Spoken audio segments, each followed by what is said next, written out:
Ngayong umaga na to, ay meron po tayong pag-aaralan na bagong tema at ito po yung pinamagatan ko pong day by day. Araw-araw o bawat araw. Hindi pala araw-araw. Bawat araw. Day by day. Familiar ho kayo kasi sa 702 Day ZAS, meron pong isang portion po doon tuwing gabi yata, no? Bago mag alas 7. Ito po yung pinangungunahan ni Pastor Ed Lapis. Pero hindi po doon galing yung ating serye. Day by day. Sabihin mo nga sa katabi mo, day by day. Now, bago po tayo magsimula, pwede po bang huminga po tayo ng malalim? And then, ilabas po natin yan. Okay, dahan-dahan lang. Huwag nakatutok sa katabi. Okay, sige po, sabay-sabay. Okay, ayan, ilabas po natin. Isa pa po, last na lang po. Ayan. Ito pong serye na to na day by day, ay papasimulan po natin sa unang topic na ang pamagat po ay how to go through life day by day. How to go through life day by day. Paano mamuhay at paano lalagpasan ang mga hamon sa buhay bawat araw. Bawat araw. Meron pong nagtanong sa akin, Pastor, how do we live life? Paano ho ba, Pastor, ipamumuhay ang buhay Kristiyano at maging yung buhay po natin na punong-puno po ng problema at hamon at responsibilidad? Ang sabi ko po sa kanya, life is lived daily. I cannot tell you na ito po'y dapat ipamuhay natin ng pang-isang taon, hindi po natin kaya yan. We cannot live life annually, even weekly, or monthly.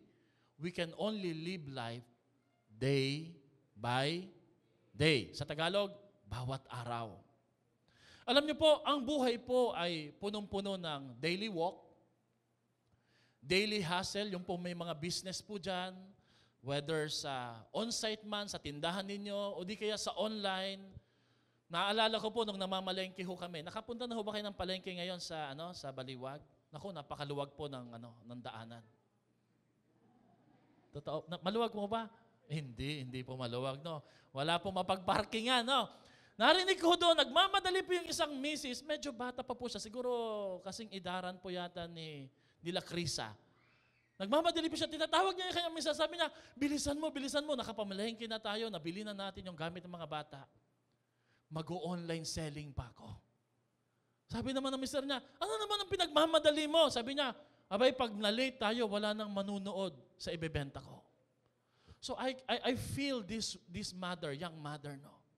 Na kailangan niyang gawin ang pamamalengke, doblehin. Alam niyo, kung meron kayong ganong klaseng nanay at tatay, abay, dapat po pasalamatan niyo na maigi. Pinagkakasya po yung oras. And at the same time, this mother, young mother, she was thinking of earning some money sa natitira po na oras na meron siya sa gabing yon. How do you live life? You live it daily with a daily walk, daily hustle, daily work, and sometimes po meron din pong daily struggle. Mga challenges, nagha-adjust po yung buhay po natin.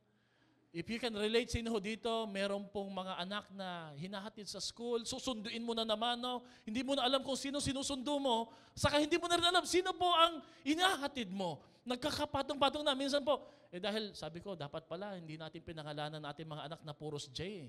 Jael, Jetro, Jehaya, nalilito na kami. Jael! Yung pala, si Jetro pala ibig sabihin, no? Tatlo ho sila, kaya minsan po, tawag na, mga bata, alin na kayo dito? Para sabay-sabay. May mga daily struggle sa buhay. Saka, sino ho dito nakaka-relate? Ito po mga nagdaang buwan, napakadalang po ng pera. Hello? Amen? Parang yung iba po hindi po masyadong apektado, no? Parang, Pastor, we cannot relate kasi hindi po kami nagkukulang, no? Well, good for you, no? Pero, sabahan mo pa ng pressure, samahan mo pa ng mga problema, challenges, saka yung pong financial problems po. And then, we also must perform daily task and duty. Daily expectation ng mga boss po natin, dapat ganito po, dapat ganyan ka. Meron pong daily problems, saka kuminsan po, nagiging routine na lahat, parang nawawalan ka na ng sigla, joy, and then boredom comes into your life. How many of you have had times of discouragement and disappointments in your Christian walk? that sometimes you said to yourself, it's not easy to keep on keeping on in life. Alam niyo po, the most challenging and difficult thing about being a Christian is that it is daily. Ang pinakamahirap po at pinakamatinding hamon sa pagiging Kristiyano at pagiging ama o ina o single mother or breadwinner or ate kuya para sa iyong pamilya at maging Kristiyano sa harapan ng iba, kailangan mo itong ipamuhay bawat araw. Bawat araw. Naririyan po yung kailangan mong magpakita ng daily values, daily discipline, daily choices, daily persistence sa kabila po ng mga daily battles in life. Sino po dito nakaka-relate sa topic na to? Amen? Sometimes, hindi po maiwasan that we feel like nakakapagod na po. Very tiring. Alam nyo, I don't know, maybe this message is your inner voice na hindi nyo lang mabanggit sa iba at hindi natin maamin. That sometimes, whether we say it publicly or not publicly, life is tiring, exhausting, intimidating, overwhelming, challenging. Pero syempre, hindi rin po mapapasubalian, meron din pong bahagi sa buhay that it is exciting. Amen po ba? So how do we get to live life and overcome its challenges? Ang sagot po mga kapatid, you live one day at a time. That's the only way you can get through life's challenges. Walang ipinangako ang Panginoon na sikreto o magic formula na magtatagumpay ka pang isang buwan o pang isang taon. The only way na mananalo at magtatagumpay ka sa bawat hamon ng buhay, whether you're a Christian or you're not a Christian, you start believing in Jesus or matagal ka nang nananampalataya sa Panginoon, the best way to live life is to live it one day at a time. Sabi po sa 2 Corinthians 4:16. And this is our main verse for this whole series.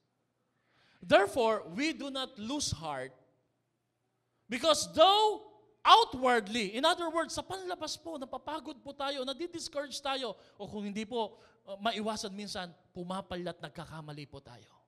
But Paul was saying, though outwardly we are wasting away, we are decaying in other translation, yet inwardly, we are being renewed day by day. Mga kapatid, makatatayo tayo at malalabanan po natin ang mga hamon sa bawat araw kung yung panloob po natin ay pinatatatag din po ng Panginoon. So how are you on the outside? Maybe some of you may look strong or succeeding, or maybe some of you are winning battles in life. But the question is, sabi ni Paul dito, how are you doing inwardly? How are you doing inwardly? What do we do when we don't know what to do? Meron bang araw minsan na nararamdaman mo parang hindi mo na alam kung anong gagawin mo? Alam nyo, nung mga bata ho kami, pagpagod na ho yung mga magulang namin, lalo yung nanay ko, sasabihin ho sa amin, hindi ko na alam kung anong gagawin ko sa inyo. Narinig nyo na po yan? Ano po kasunod nun? Palo. Hindi, joke lang. Narinig nyo na po sa nanay nyo. At ngayon pong mga magulang na ho tayo, kami, naiintindihan ko na po kung bakit sinasabi ho ng nanay ko sa amin yon, na meron talagang time sa buhay at sa bawat araw na parang hindi mo na alam kung anong dapat gawin. Amen? Amen? Lalong-lalo na po kapag may pressures, may pain, may problems sa ating mga buhay. And you know what? The funny thing is this, no? People will always check on us. Kukumustahin po nila tayo. And how do people check on us? They would ask a question, how are you doing? Sabihin nyo nga sa katabi niyan, how are you doing? Okay, nilagay ba natin yan dyan? How are you doing?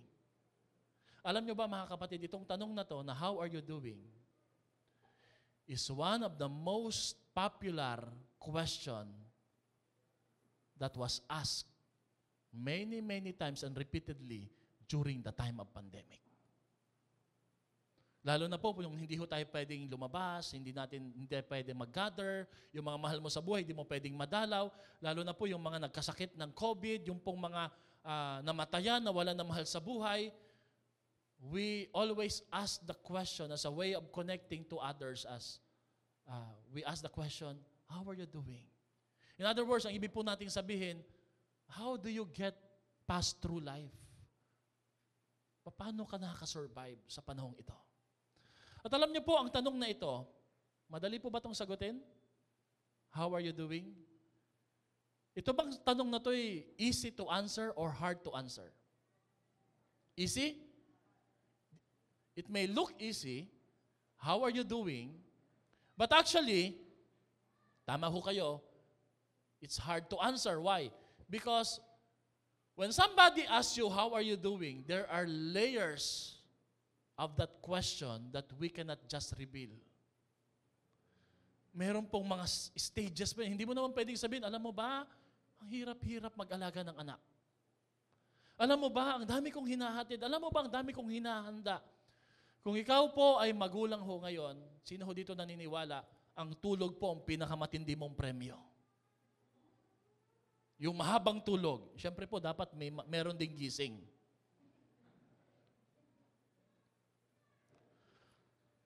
At naalala ko po, nung time po ng pandemya, marami hong nagtanong sa akin ng mga tanong na to. How are you doing, Pastor? Kuya? Alam niyo po, ang sagot ko po is, we're going through it day by day. How am I doing? Hindi ko sinabing we're okay, pero ang sinabi ko lang, nalalagpasan namin ang mga hamon na iyon bawat araw o araw-araw. Sabihin mo nga sa katabi mo, bawat araw. Sa iba po, yung tanong, yung sagot na yon that we're going through life challenges day by day may seem weak, mukhang mahina.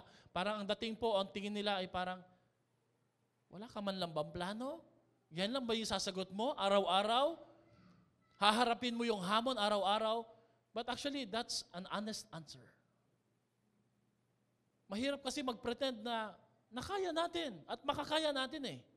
Naalala niyo po, nung nagsara yung simbahan, 2 months po tayong walang samba. Tama?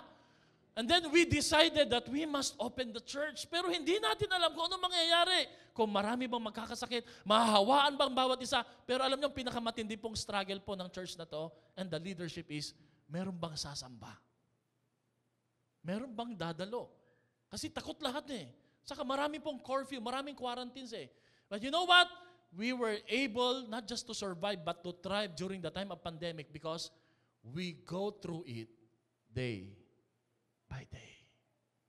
Kapatid, the reason why you're sitting right here, alive and kicking, is because you're able to live life during the pandemic day by day. Pwede po bang palakpakan naman natin si Lord? Amen? When we say, we're going through it day by day, we're not saying na wala nang problema o tapos na yung problema eh. We're just saying, we made a choice to go through it, na lagpasan at daanan po ang mga problema na meron po tayo sa ating buhay. Ano po ang ginawa ng iba ho sa atin nung panahon po ng pandemya at nung panahon po na marami pong hamon ang kinakaharap ng bawat isa po sa atin? Well, spiritually, yung iba ho sa atin, we will usually take it to Jesus. Pag may problema, ano pong ginagawa natin? Nandyan ba yan? We take it to Jesus. Yung iba ho sa atin, practically speaking, we face the challenge. Tama? Pag may problema, pray po tayo. Pangalawa, haharapin natin yung problema. Di natin iiwasan, or failures, or sins, or weaknesses, or even challenges. Pangatlo, emotionally, we breathe. Hihinga po tayo. Isa po sa pinakamatindi po na ah, antidote laban sa stress ay yung huminga na maayos. Alam niyo po, kapag meron tayong hamon, na-overwhelm tayo ng challenges every day, taas nga pong kamay yung mga students dito. Alam niyo po ba, wag niyong isipin na walang challenge yung mga students. Matitindi po ang challenges niyan. Amen ba mga students? Tama ba? Una, number 1 po ay kung paano itataas yung kanilang baon. Hindi po. Marami po silang mga requirements na hanggang pati sa bahay po ginagawa po nila, no? Ang pinaka-the best way ay huminga. At alam niyo po, wrong combination pag nahihirapan ka huminga at stress ka, ay yung magkakape ka. Sino ho dito pala kape? Ang kape po minsan ay okay, masarap, pero that's a wrong combination. Stress plus coffee is equals to, ano po ang magiging resulta po niyan? Mahirapan ka huminga. Tama? Okay? Kaya meron pong kanta si Bitoy ngayon di ba? Ano yung kanta niya? Ba't nandyan ka pa sa pila? Di ba mahal na ang kape? No. Okay? And then, you live day by day. Everybody say, day by day. Sino ho dito may problema sa pangkasalukuyan? How do you solve that problem? You face it day by day. Question. How do you eat an elephant? Pastor, ang laki naman. Nakakita ka na ba ng elepanteng nilitsyon? Ang hirap naman nun, di ba? Pero actually, that's a question na symbolical lang naman. How do you eat an elephant? 1 bite at a time. No? So kung meron kang matinding problema ngayon, halimbawa, paano mo lalabahan yung gabundok na labahin? 1 cloth at a time. Tama? Sino dito na-overwhelm ka sa matinding linisin? 1 kwarto at a time. Amen? Ang problema lang sa labahin, pag naglaba ka, meron na namang uling. Pero that's how you do it, di ba? Meron ding nagtanong sa isang simbahan at ginawa po natin to sa church natin. How do you build a great church? Brick by brick. At alam niyo, bawat isa sa inyo ay tumulong, nanalangin, nag-contribute, at sa biyaya po ng Panginoon, bago mo matapos yung taon na ito, makukuha na po natin yung kumpletong titulo na nakapangalan po sa Zion Christian Community Church Baliwag. Brick by brick. Amen? Imagine nyo po yan. Tinan mo nga yung katabi mo, sabi mo sa kanya, wala talagang imposible kay Lord. Amen? Magulat po tayo next month, next year, no? Meron ng building ang Zion Christian Fellowship Baliwag na sarili. But, paano natin nabili yung milyon po na yun na property at lupa? Paano natin nabili yun? Brick by brick. How do you get past life's challenges or problems? Day by day. Day by day.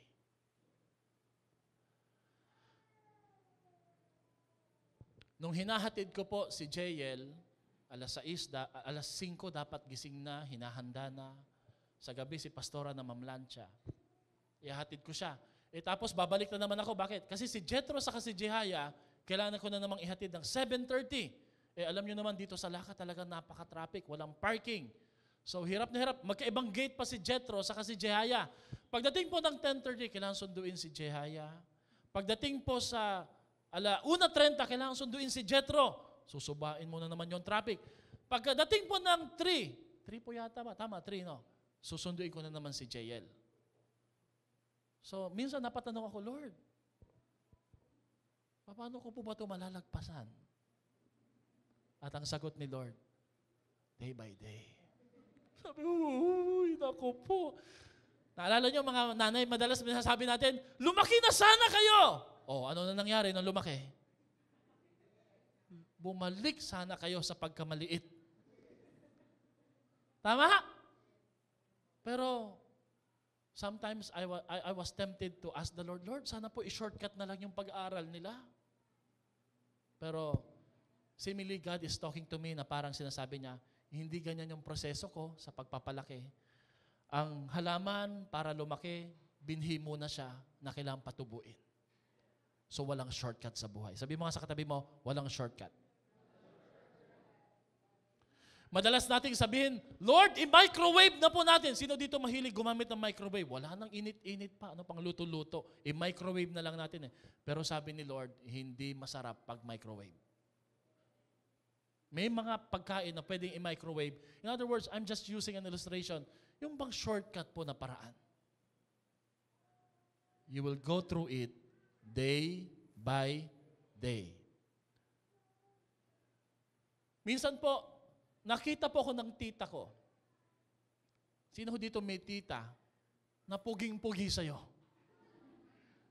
Na talagang believe ka sa sarili mo, bakit puging-pugi sa'yo, di ba? Sabi niya, ito na ba si Albert? Oh, pugi! Sabi ko, ay salamat. May tita ho ba kayo na puging-pugi sa inyo?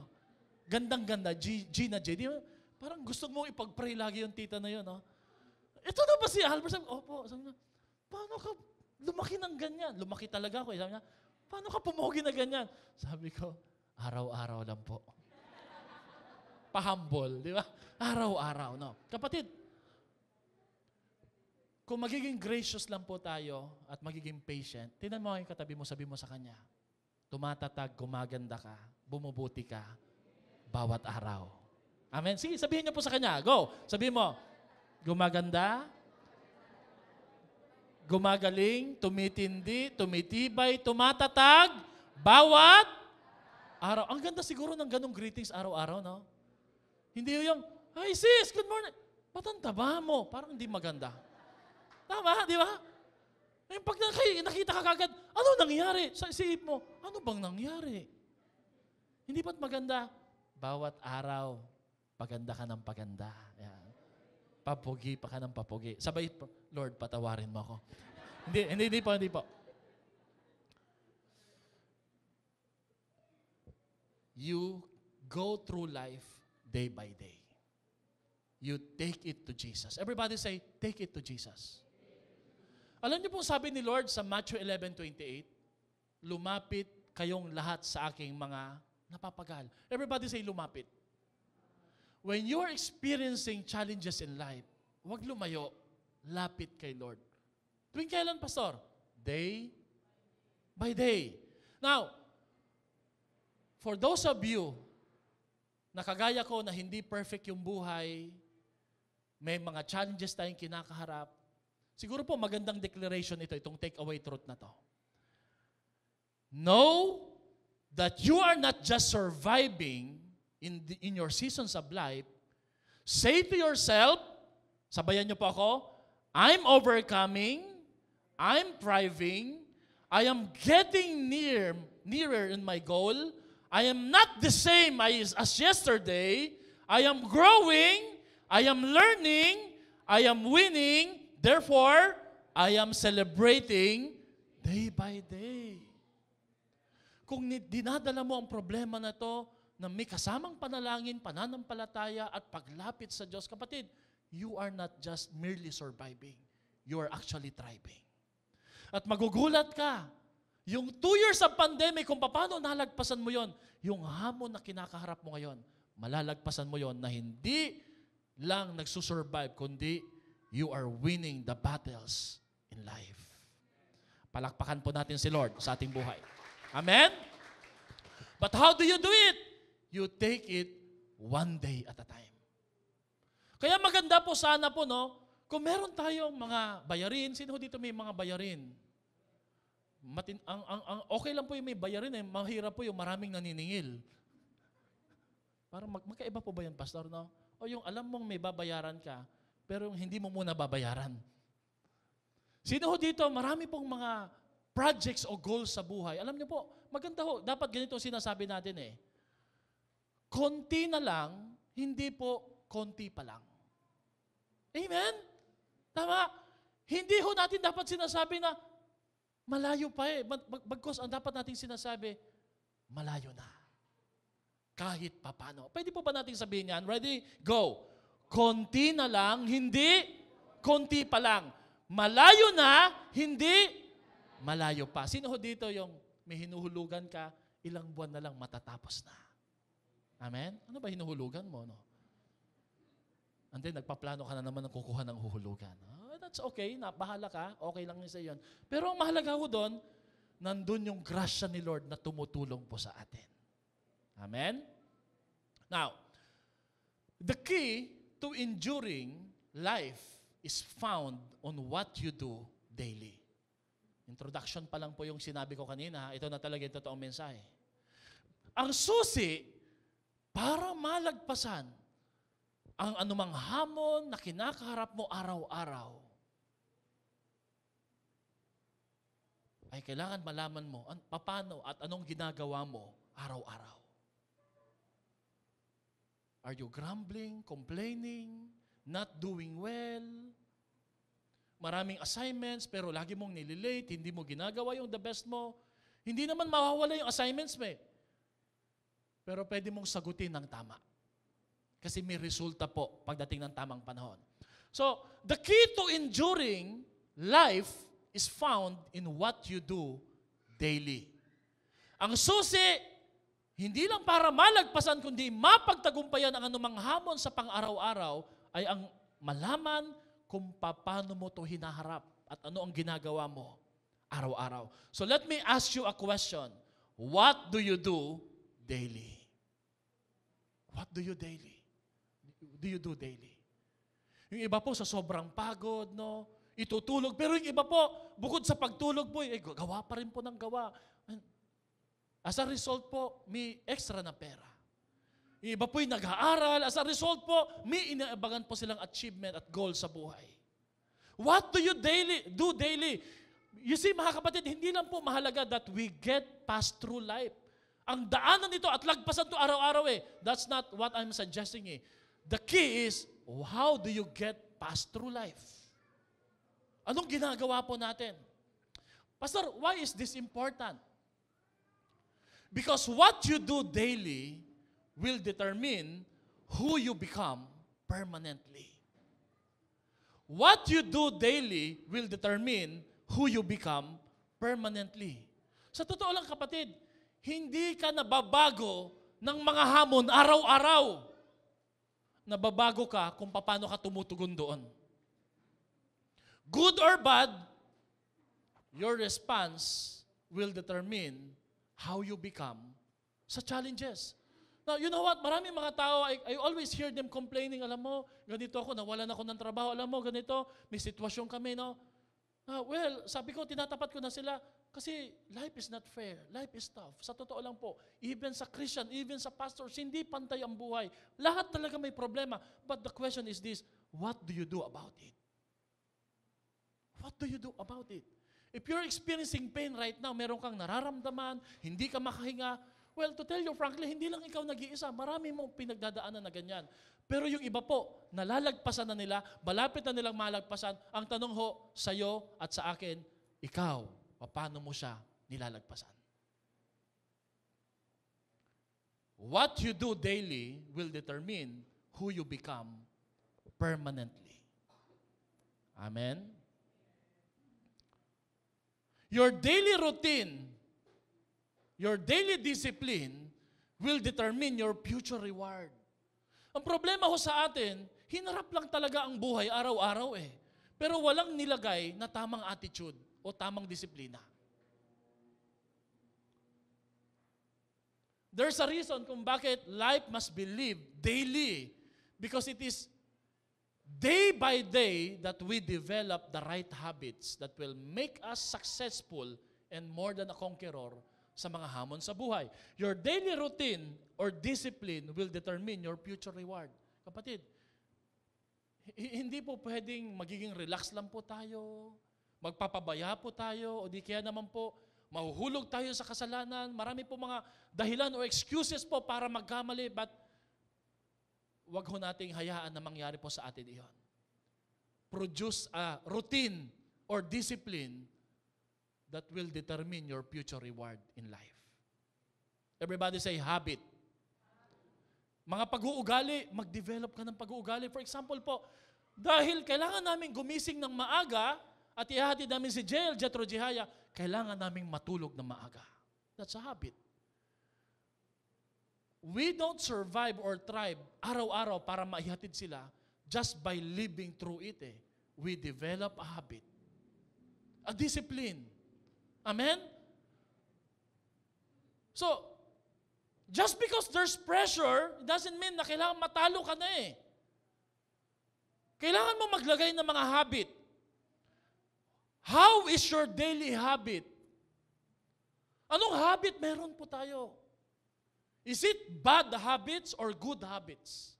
Is it average habit or better habits? Alam niyo po, nung nag-aral po uli ako, sabi ko, mukhang nagkamali ho yata ako ng desisyon kasi dumami po yung responsibilidad po namin eh. Lalo na po sa leadership, sa council. Brother Darwin, hindi po sila Bishop Eli, Pastora Divine, ang head ng ZCC ha. Advisor po sila. Ang head po natin si Reverend Randall Libaw. Siya po yung National Director po. Ang dami po namin nilakad this week.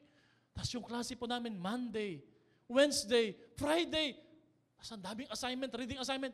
Nagkamali po yan. Pero napansin ko po, the more pressures, the more challenges, parang sabi ko, parang gumaganda yung discipline ko sa buhay ko. It makes me alert. Parang lalo akong naging conscious sa time ko. Hello? Amen? Subukan mo, tanggalan mo ng challenge yung buhay mo. Relax ka sa oras. Kaya ko pong matulog ng 10 minuto na alam ko paano gumising. Siyempre, dapat po ha. Pero ang ibig ko po sabihin, yung hindi ka magtatagal, bakit? Yun lang yung naka-allow na oras para magising ka. May bata po. So, ang pressure, ang challenge, ay nakakayanan pag may tamang habit po tayo sa ating buhay. Now, let me define what is a habit. What is a habit? A habit is what you do every day that when done consistently, properly, will become your lifestyle and become part of who you are, and what you do automatically and involuntarily. It becomes easy. It becomes part of who you are eh. Halimbawa, yung pagbabasa ng Bible, yung paggising, yung nagmamadali ka para pumasok sa school, hindi ka nalilate. Why? It's your habit. It's your habit. Yung hindi ka na kailangan sabihan pa, nagiging automatic na po yung pagkilos, pag-respond ng katawan mo. Bakit? Naging bahagi na sa sistema ng iyong katawan. Now kapatid, can you just imagine, no? Subukan mong maglagay ng mga godly habits at good habits na pampatagumpay, pampapanalo sa buhay, hindi ho maiiwasan talaga po na hindi ka magtatagumpay. Ang problema ho sa atin, when there's a challenge, nagre-regress po tayo. Bumabalik tayo sa bisyo, sa kahinaan, sa kasalanan. Pagpahirap ng pahirap, no, para mga estudyante, no, nagpa-quiz lang si teacher ng surprise quiz, no, pagkatapos ng quiz, biglang sasabihin paglabas, no, tara muna sa SM, gumala muna tayo, nahirapan tayo. Quiz lang yun, ha? Nahirapan na daw. Hindi ba dapat pag estudyante ka, prepared ka lagi? Amen? Kaya pag sinabing surprise quiz, hindi dapat surprise yun sa'yo. Bakit? Handa ka na dahil it's part of your life. Amen? Amen ba? Sabi po ni Aristotle, we are what we repeatedly do. We are what we repeatedly do. Ibig sabihin mga kapatid, kung paniniwalaan po natin ito, na sinabi ng hindi isang Christian pero isang philosopher, we are what we repeatedly do. Therefore, excellence is not an act, it is a habit. Bawat isa sa atin dito pwedeng gumaling, pwedeng humusay, pwedeng mapromote kung gagawin nating habit ang excellence at ang kahusayan. Amen? So how do you get past through life?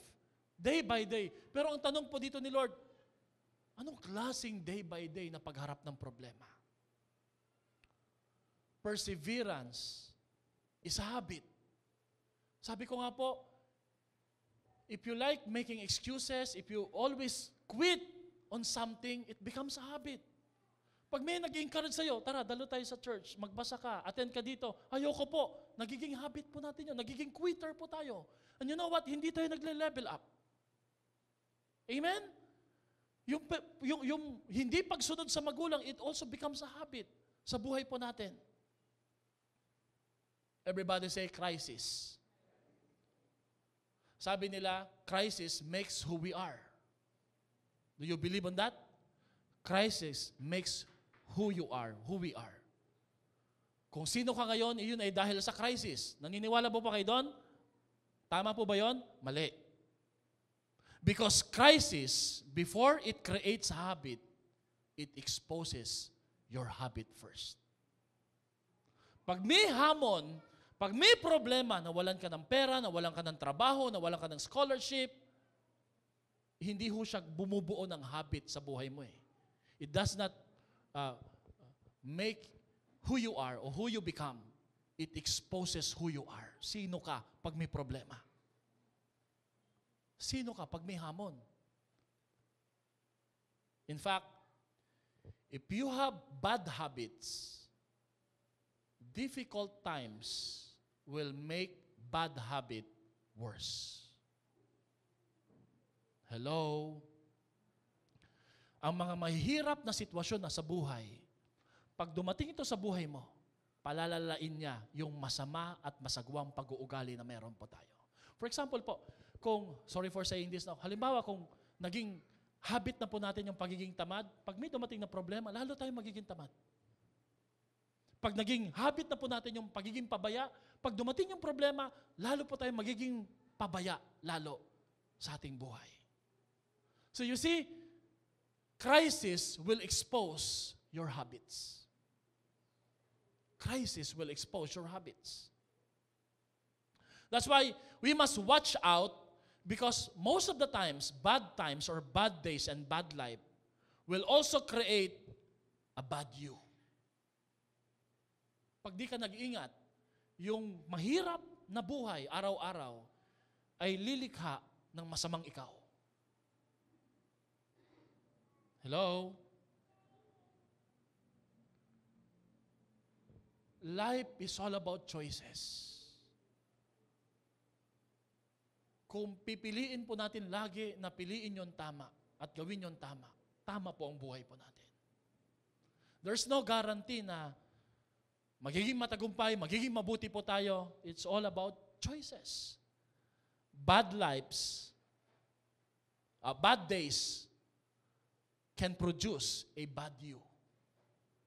Bad me. Pag hindi tayo naging maingat. Magbibigay po ako sa inyo ng 5 lang po na bad habits na kailangan po tanggalin, alisin po natin because this will not help you overcome life's challenges day by day. Number 1, yun pong attention seeker. Yung gusto ko natin makuha yung attention ng iba, that's a bad habit, kapatid. Amen? It will produce a bad life, a bad you. Pangalawa, yung approval addict. Alam niyo yung sabihin ng approval addict? Lahat ng ginagawa natin, gusto natin approbahan ng iba. Para lang masabi natin na tagumpay po tayo. Sorry to say this, no? What are the marks ng approval addict? Pag sobra ho yung gamit natin ng cellphone at social media.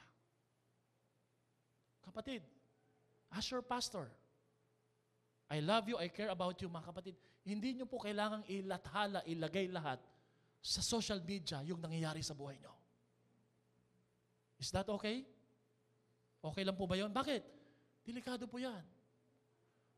Doon ho sa tinitirhan po namin ngayon, inuupahan po namin, marami pong nakawan. Yung magnanakaw ho pala doon, maaga pa lang, pumupunta na ng mga alas 6. Nag-i-stay na doon. Nalaman lang po namin nung Friday night. Nandun na po siya, nasa mga gilid-gilid na po ng bahay. At wala na po siyang, alam niyo po, baka nasusubaybayan sa social media. If we keep on flexing things just for the sake of approval, mapapahamak po yung buhay po natin. Amen? Pangatlo po, avoidance habit. Pag everybody say avoidance habit. What is an avoidance habit? Pag may problema, avoid ka ng avoid. Iwas ka ng iwas. Oh. Sister, brother, kape nga tayo. Gala tayo, bakit? May problema ako eh. Naayos ba yung problema, kakagala? Hindi. Pag may problema, harapin. Because that's a bad habit. Amen? Pangatlo, accomplishment-centered. Kailangan meron akong naaabot, may nararating, meron akong posisyon, may promotion. Okay naman po yung promotion eh, but that's a bad habit. Because ang reality sa buhay, hindi lahat napopromote, hindi lahat nananalo. Sa buhay, minsan at madalas, natatalo din po tayo. Amen? Ngayon, pag in-evaluate mo yung buhay mo based on accomplishment, hindi mo kakayaning malagpasan yung hamon sa buhay. At pangatlo po, anxiety conscious. Lagi ho tayong nag-aalala, nababalisa. Tanungin mo ngayong katabi mo, anong kabalisahan mo ngayon? Ano yung nagbibigay kabalisahan sa iyo? How do you correct bad habits? Replace them with the right ones. How do you do it? Same as you have accumulated the bad habits, practice, practice, practice. If you keep on practicing right habits, mawawala po yung bad habits. Yung 5 na to mawawala eh. You replace it with the right ones. Practice right habits because practice does not only make you perfect, it helps you develop good habits permanently. Permanently. It becomes who you are. Automatically and involuntarily, automatic ka na nagre-respond, nagre-react. Marami pong seasons ang buhay po natin. Meron pong working seasons, waiting seasons, meron pong seasons of grief, nalulungkot, namimigati po tayo. Ano man yung seasons po natin, practice and master the seasons ng buhay na meron ka. You get better when you practice the right habits in life. Ang Acts 2 Church, as an example, ay isang matinding hamon po sa bawat isa po sa atin, paano ho magpa-practice ng right habits, spiritually and emotionally and physically. Basahin po natin itong Acts chapter 2, verse 42 to 47. Sabi po dito, nababasa niyo po ba? They devoted themselves to the apostles' teaching and to fellowship, to the breaking of bread and to prayer. Everyone was filled with awe, paghanga, at the many wonders and signs performed by the apostles. Humahanga sila lagi kay Lord. Hindi nawawala yung wonder. All the believers were together. Everybody say together. That's their habit. And had everything in. Wala pong nagpapataasan. Lahat sila pantay-pantay. So they devoted themselves. Meron silang fellowship. Meron silang breaking of bread. May prayer sila. Namamangha sila sa Panginoon. And then tingnan po natin yung susunod na slide. They sold their property and possessions to give to anyone who had need. Yun po yung nangyari sa church natin many months ago, di ba?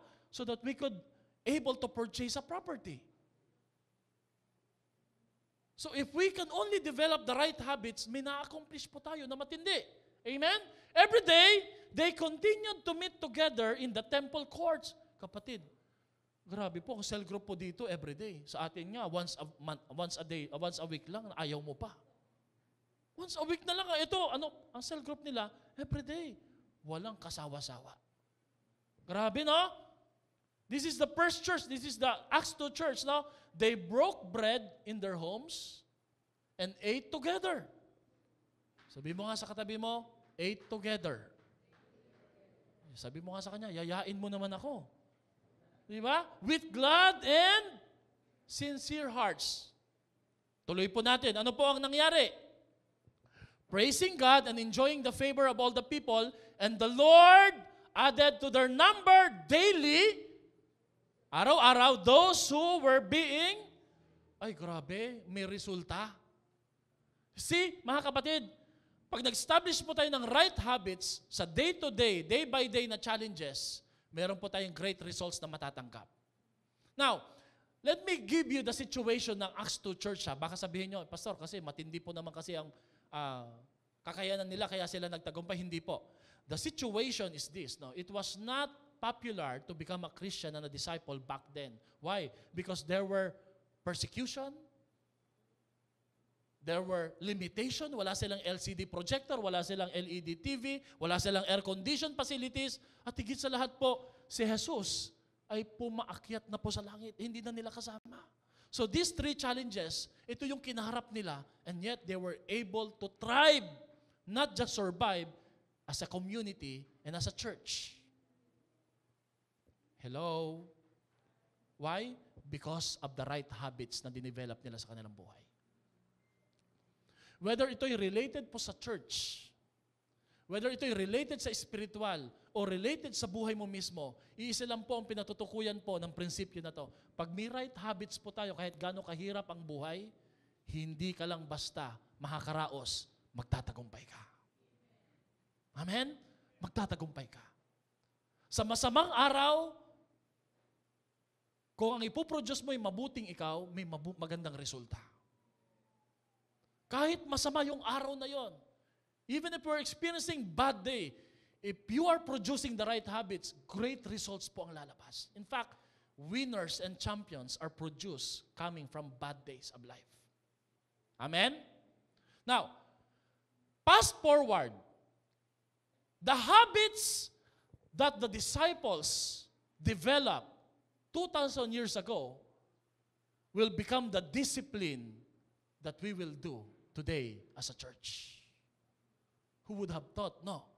Na ito pong ginawa pala nila at pinagtyagaan nilang gawin, praying together, gathering together as a church, breaking bread, solding their property, loving one another, having wonder in the Lord. Wala silang kaalam-alam na ito'y may impact sa 21st century church.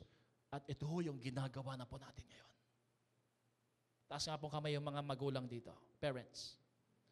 Develop right habits na makikita po ng mga anak nyo ngayon mismo.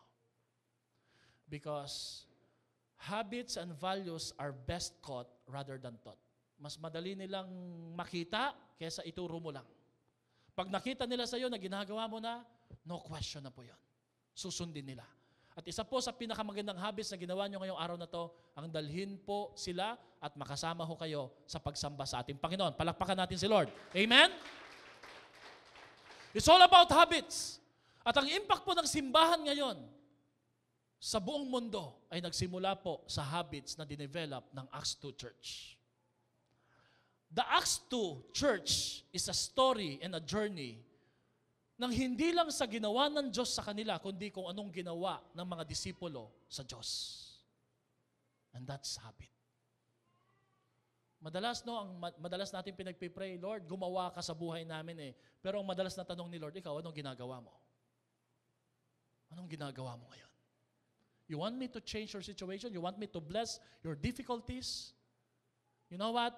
In the midst of persecution, in the midst of limitation, and Jesus' ascension, hindi lang sa kumilos ang Diyos sa kanila eh. Kumilos din sila para kay Lord. And the rest is history. Amen? Palakpakan nga po natin yan. Amen? Therefore, history makers are not great people who had a great life.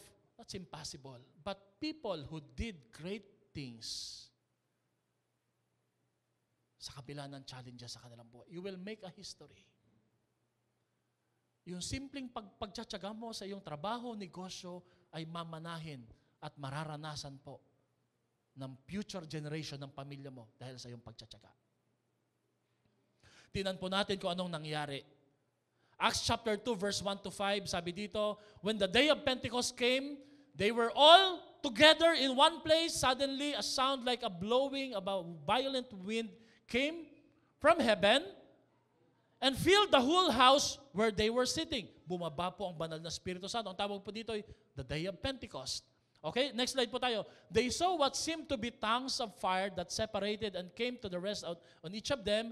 All of them were filled with the Holy Spirit and began to speak in other tongues as the Spirit enabled them. Now, this is a very questionable or sabi nila, debatable Bible verse. So, Pastor, kita nyo na po, dapat nag-speak in tongues. Kasi nag-speak in tongues sila eh. Now, mark this mga kapatid, tandaan nyo po no, this is the first establishment of the church. And at the day of Pentecost, nandun po lahat ng lahi ng mga tao. May Hudyo, may Aramaic, may Griego. Nung bumaba po yung banal na Espiritu Santo, bilang apoy, sa ulunan po ng mga disipulo, nagsimula silang magsalita ng lingwahe ng Griego, Aramaic, Hebrew, lingwahe po ng Syrian na hindi naman nila sinasabi talaga. In other words, it was a message that the gospel is not only for Israel, it's for everybody. So, I don't know about you, no? Maybe sa iba po, every Sunday, nag-speak in tongues sila, but my interpretation to this verse is, it was a form of authentication that the Holy Spirit is with the church in establishing the church. So it's more of descriptive rather than prescriptive. Hindi po sinabing, linggo-linggo dapat may bumababang apoy at nagsasalita tayo ng iba't ibang lingwahe. The verse is in a form of description. In other words, pakwento. Hindi po pautos. Hindi sinabing, ganito dapat ang nangyayari linggo-linggo. Hello? Amen? So, pakwento. In other words, tayo ho, ang audience dito, nagbabasa tayo. So, the reason why the Acts 2 Church is so powerful is because it was anointed by the Holy Spirit. At bakit sila in-anoint ng Holy Spirit? Alam mo mga kapatid, hey, listen, masarap samahan ng Diyos at i-bless ang isang taong may good habits. Kung ganyan yung habits mo, babasbasan ka talaga ng Diyos. Amen? Sabihin mo nga sa katabi mo, you are anointed to face life's problem. You are anointed to face life problem. Our day-to-day discipline to life suffering is the ingredients for the Holy Spirit anointing. Binasbasan po sila ng Diyos sa kanilang mga buhay. Now, sa pagtatapos mga kapatid, magbibigay po ako sa inyo ng 5 na habits na pwede nating ma-develop as we go through life day by day. Are you ready? 5 important practices or habits that will help us face life's challenges, not just to survive, but to thrive. Number 1, dedicate your life to word and prayer daily. Kung matindi ang hamon ng araw, saan ka huhugot ng lakas? Kay Lord. Kaya pag matindi ang hamon sa araw, dapat matindi ang iyong panalangin at pagbabasa ng salita ng Diyos. Amen? Dahil ang cellphone po na hindi charge kahit gaano ka-updated, kahit gaano ka-powerful, pag wala itong power, hindi ito gagana. Mauubusan ka ng lakas pag hindi ka nakakonekta sa source ng lakas. Sino yon? Si Lord. Amen? Joshua 1 verse 8, keep the book of the law always in your lips. Meditate on it day and night. Grabe ang devotion pala, umaga sa kagabi. Yung binasa mo sa umaga, basahin mo uli sa gabi. Yun po yung sinasabi dito eh. So that you may be careful to do everything written on it. Ang ganda po ng aming talakayan sa mga cell leaders kahapon eh. Ang Biblia ay dapat matiyak na hindi lang binabasa. Sabi nga ni Sis Arlene, dapat mauwi sa pagsunod. Sabi ko, bakit? Kasi sa pagsunod lang tayo magiging prosperous and successful, hindi sa pagbabasa. If you only read the Bible but you don't apply the Bible in your life, you will not be prosperous and successful. So ang Biblia dapat mauwi sa obedience. Amen? It becomes your habit. Acts 17 verse 11, kagaya po ng mga taong taga-Berea. Grabe po sabi dito, ang mga taga-Berea are open-minded. In other words, ito po yung magandang bentahan po ng mga networking. No? Open-minded eh. Then those in Thessalonica, they listened eagerly to Paul's message and they searched the scripture. In other words po, hey, pag may nagpipreach po dito sa harap, may dala silang Bible. At sinisiyasat nila kung yung tinuturo ba ng pastor sa harap nila ay nasa Bible talaga. Hi, do you have your Bible? Are you reading your Bible? Madalas ko pong tanong to eh, ano mahirap? Dalhin yung Bible, basahin yung Bible. Sabi nila, Pastor, mahirap pong magbasa ng Bible. Hindi, mahirap magdala. Kasi kung hindi mo kayang dalhin, mahirap talaga basahin. They search the scriptures. They search the scriptures. Matindi po mga to. Number 2, avoid worrying, overthinking, and boasting about tomorrow and doubting God. Ang pangalawang habit po, bukod sa pananalangin, pagpipray, pagbabasa ng Biblia, baka naman pwede, no, daily. Nilalagyan ko lahat niyan ng daily, no. Iwasan mo mag-alala lagi. Sabi mo nga sa katabi mo, ikaw yung pinatutukuyan dito. Ikaw mag-worry ng worry. Amen, no? Anong kakainin natin bukas?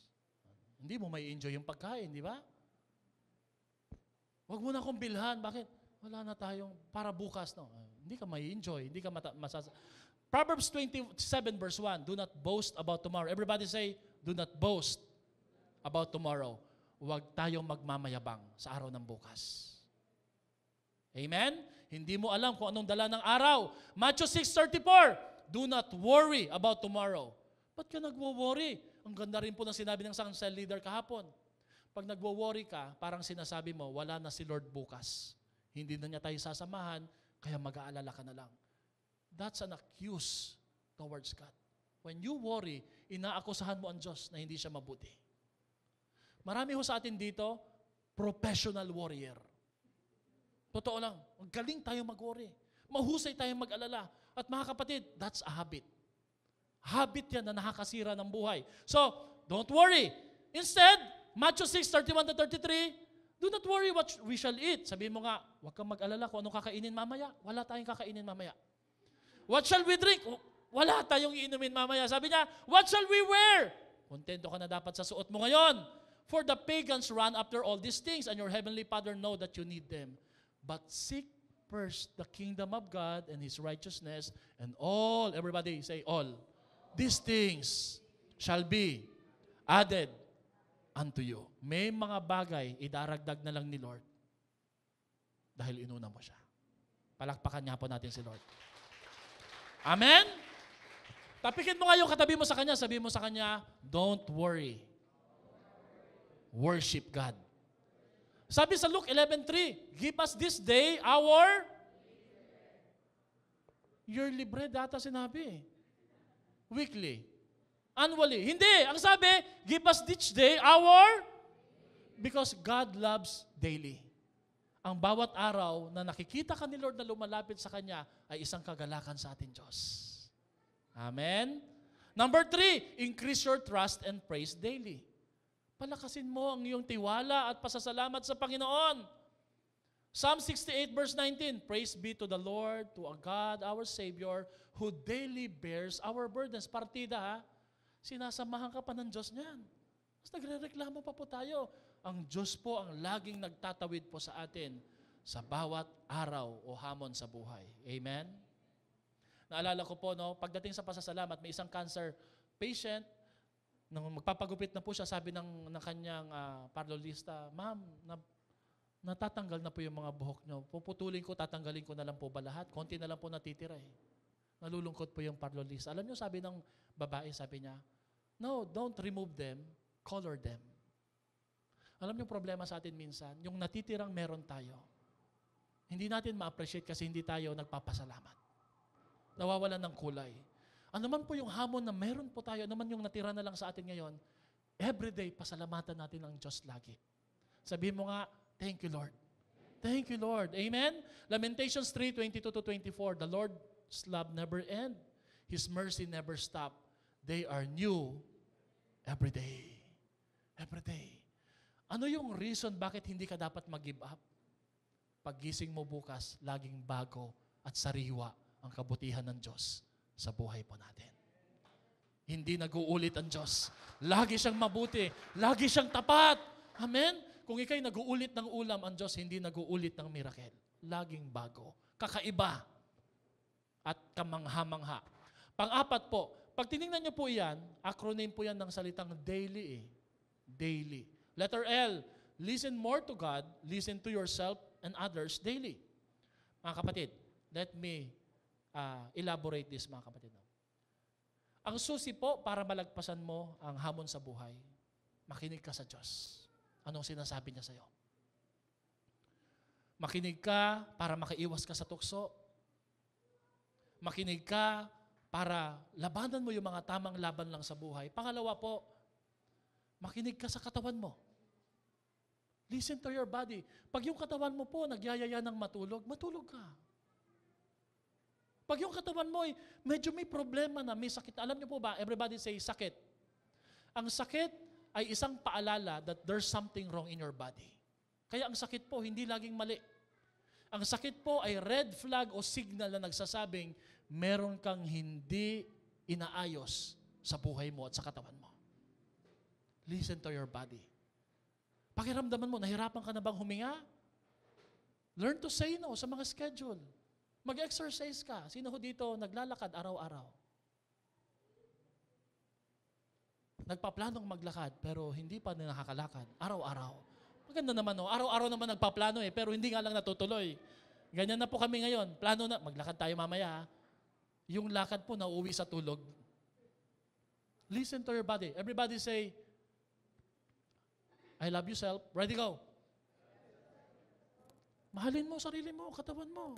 Huwag laging tinitipid. May call ako, iPhone 61. iPhone 61, grabe no. Ulam mo, lagi puro alamang. Patay ka dyan. Listen to your body. Wala ka namang bisyo pag gutom, kumain ka na masarap. Amen? Huwag na lang, titipid ako eh. Ay, di, bahala ka. And then listen to others. What others are telling you. Pakinggan mo sinasabi ng katabi mo.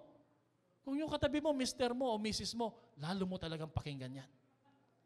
Listen to what others are telling you. Amen? At panglima at panghuli, yield to His plan and purpose for your life daily. Isuko mo ang iyong buhay sa plano at kalooban ng Diyos para sa Kanya. Life without a purpose is exhausting. Kahit lagyan mo ng profession o career pag walang purpose, exhausting. Yung designer ng bag ng Kate and Spade ba yun? Tama ba? Nagpakamatay. Because life without a purpose is just an achievement. Walang satisfying moment sa buhay na kumita lang, pero ano gagawin mo pag kumita ka na? Nabili mo na yung sasakyan, ano gagawin mo? Alam nyo, ang masarap sa buhay, yung may ginagawa ka na alam mong maglalast pang matagalan. Para kay Lord. May nawiwin, may naaakay ka, may nabibuild na family. I'm not saying na mali po yung profession, career, kumita ng mataas, pero pag nakuha mo mga ano gagawin mo doon? Alam nyo ba, marami sa statistic, pumupuntang abroad, mag-asawa, may work silang pareho, pagdating sa US, nung may trabaho na sila, malaki ng kita, naghihiwalay. Nagdi-divorce. At pag uwi nila, mariringgan mo, hindi pala talaga yun yung gusto namin mag-asawa eh. Ang gusto lang naman namin, umunlad na magkasama. Pero ngayon, hindi na kami magkasama. Meron bang purpose yung buhay mo? Na kahit nakakapagod, alam mo, satisfying. Kasi kahit magtinda ka, magtrabaho ka, mag-hustle ka, pag walang purpose lahat ng mga yun at hindi para kay Lord, it will not last. Life will be tiring and exhausting. Psalm 61 verse 8 says, Then I will sing praises to your name forever. I will fulfill my vows daily. Mahalaga po na hindi lang natin hinaharap ang hamon sa buhay, tinutupad mo rin yung pinangako mo kay Lord bawat araw. Ano yung pinangako mo kay Lord noon pa? Na binibigyan ka ni Lord ng pagkakataong tuparin bawat araw. Sabi mo, gagawin mo to. Sabi ko, gagawin mo yan. Sabi mo, ibibigay mo to. Sabi ni Lord, I'm waiting. I'm waiting. You fulfill your vow. Si Coco Gauff becomes the youngest tennis player to win since Serena Williams sa US Open Tennis Championship.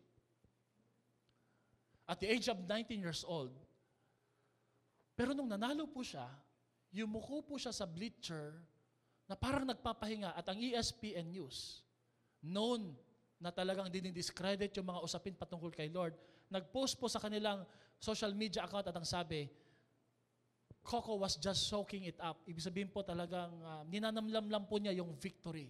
Sinagot po siya ng isang coach. I don't know kung football coach po ba yun. Sabi niya, she was not soaking, she was praying, man. She was giving praise to the Lord. She was giving praise to the Lord. At alam niyo po, nung in-interview po itong si Coco Gauff, nilinaw po talaga niya that I wasn't soaking. Hindi ko lang ninanamnam yung tagumpay. I was actually praying and praising God sa araw ng pagtatagumpay ko, sa kapagkapanalo ko. At ang sabi niya, hindi ito. Yung isa pa muna, bro. Ito. Hindi ko ata nalagay, no? Yung una, ito. I spent a lot of nights alone, So hindi naging madali yung journey niya para manalo Crying, trying to figure it out. The 19-year-old athlete added, while I acknowledge that there's a lot to figure it out, pero sabi niya, thank you God because you always got me covered. Alam niyo po, nagbigay siya ng credit kay Lord. Pangalawa, nagbigay siya ng credit sa kanyang magulang na tinuruan siyang manalangin, magpasalamat, and to openly confess her faith even in public. Ang puntos ko po mga kapatid, walang problema o hamon Just like Coco Gauff, daily is a daily struggle. But if you develop the right disciplines or habit, you may win and can win the battles in life.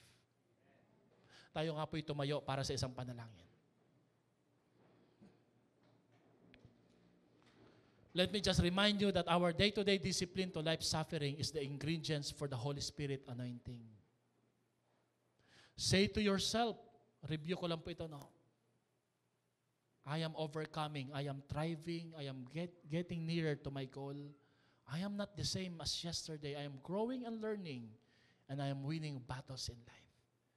You take it one day at a time. Pwede po bang sabihin po, uli natin tong salita na to, konti na lang. Hindi konti pa lang. Malayo na, pero hindi malayo pa. Tayo po yumuko para sa isang panalangin. As we close our eyes, bow our heads.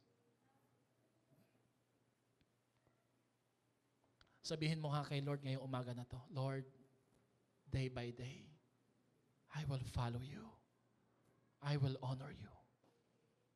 Sabihin mo kay Lord, Lord, day by day, I will pray and I will read your word.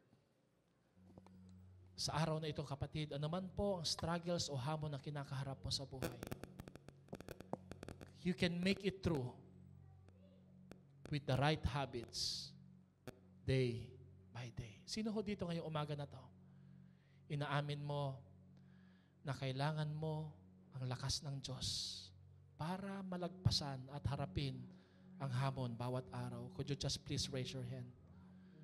If you are admitting today that you need God to face life's challenges.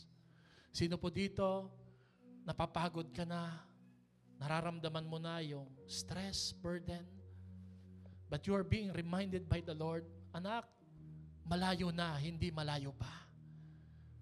Konti na lang, hindi konti pa.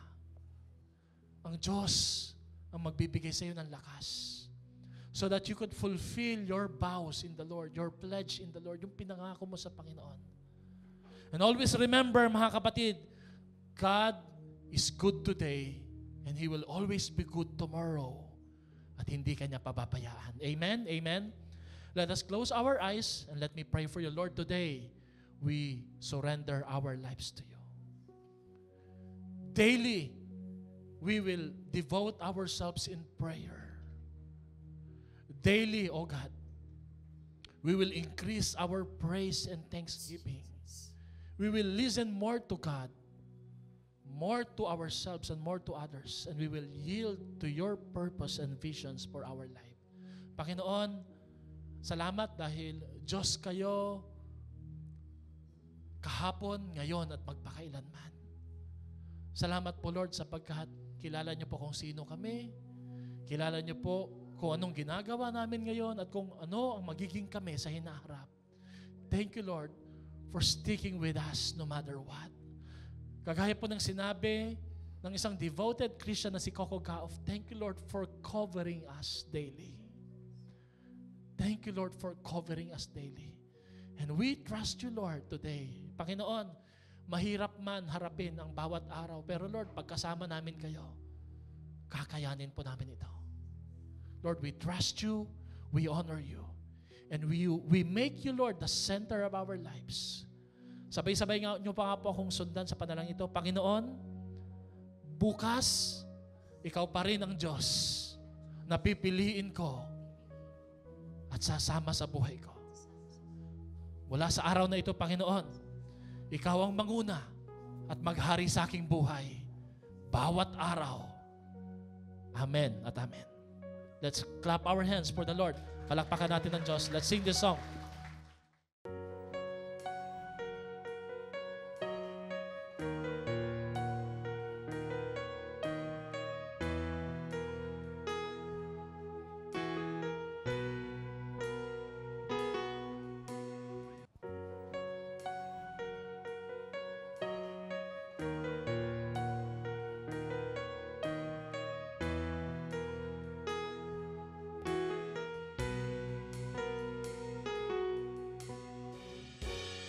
You are good in all things perfect. Oh, I can trust your promise. Never seen you turn away. You have loved me undeserving. Oh, I have seen your mercy. Follow me all my days. Oh, it doesn't make sense how your love is so good. You call me a friend and I thought I was too far gone. So I know you're never gonna let me go. Let's sing. You are good and you can only be good. You can't be anything else. You can't be anything else. Can you raise your hand?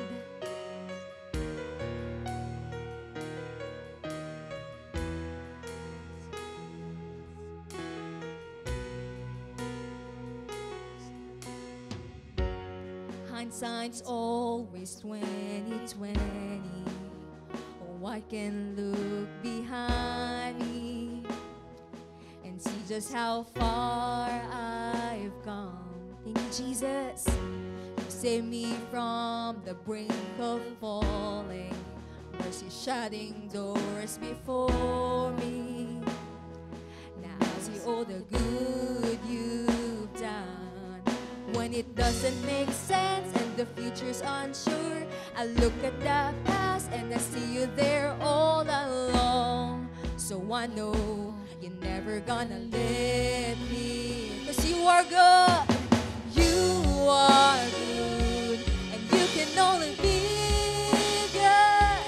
You can't be anything else. You can't be anything else. You are good and you can only be good. You can't be anything else. You can't be anything else.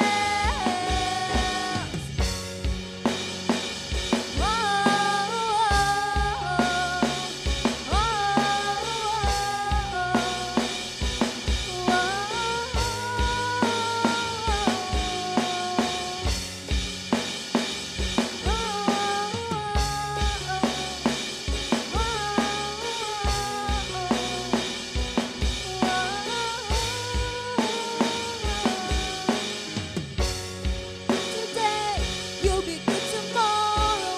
You've always been good on your promise. I know every good thing comes from you. Say, you're good today. You'll be good tomorrow. You've always been good on your promise. And I know every good thing comes from you. You are good. You can only be good. You can't be anything else. Thank you, Jesus. That's who you are. You are good. And you can only be good. You can't be anything else. You can't be anything else.